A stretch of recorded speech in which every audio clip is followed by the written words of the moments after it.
Today we're sitting together with Dr. Kaelin, who is a leading expert in investment migration and citizenship by investment, a field he actually pioneered. Chris, let's talk about your own leadership journey, because you started as an investment manager and then you started to run this amazing company. Can we share together your leadership journey?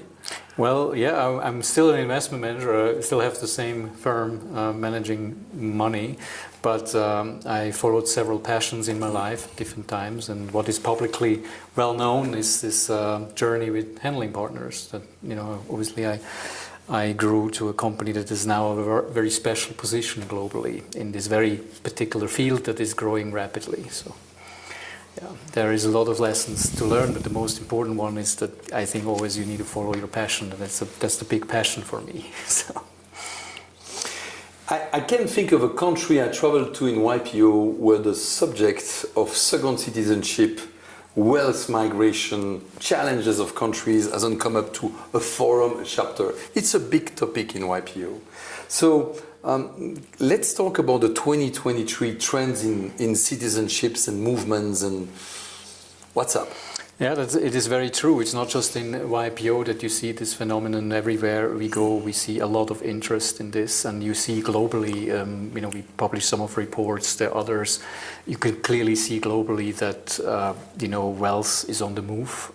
Also, physically, the individuals holding wealth, they are moving, and it depends on the part of the world you look at, how that looks like. But it's clear, and also to some extent worrying, that some leading countries are losing wealthy and talented people. And so going forward, I think we will see quite a lot of further such movements, and to a point where even it can become a bit disruptive, because of course countries will respond to some extent as well. But what you could see from our work with governments is that more and more countries are trying to position themselves to attract those individuals and companies and wealth that is on the move. And that is just going to continue. But, you know, it's a bit of a catch me if you can, right? How do you see the evolution from the next 5 to 10 years? You know, you have obviously some citizenships that are, such as some small, tiny Caribbean states or other states.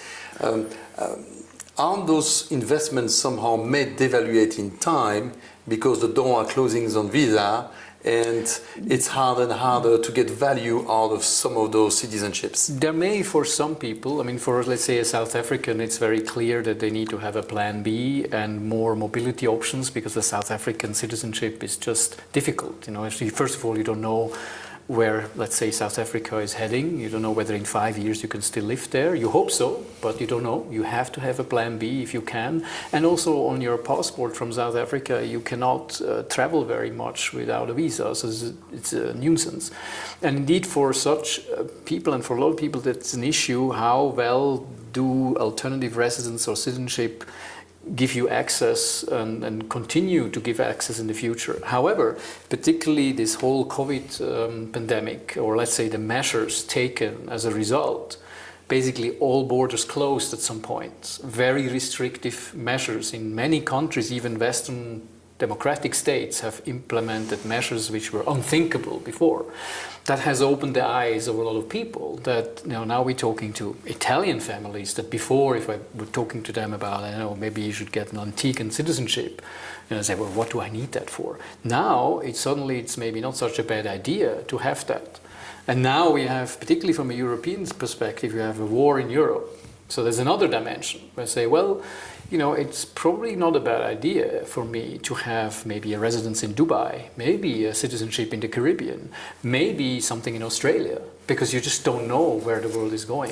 And so this optionality, this thinking is now everywhere. As the wealth is somehow fleeing, you don't think that the days of residence, second residence, may be counted? Because you look at the Americans chasing their citizens wherever they are in terms of taxation. Germany is thinking about it, different countries and so on.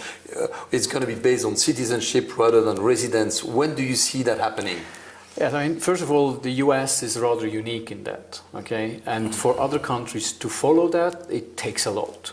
And you're thinking purely in terms of taxation. But you know, the largest single client group of our firm today is actually Americans. Okay?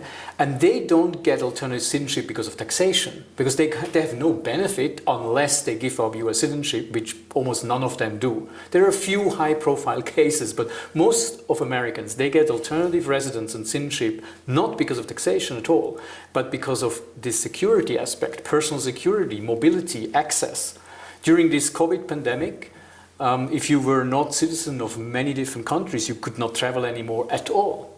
Transatlantic was blocked only for people who had European citizenship and American citizenship. They could travel between the US and Europe. This opened the eyes of a lot of people. It has nothing to do with taxation. It has to do with access and mobility.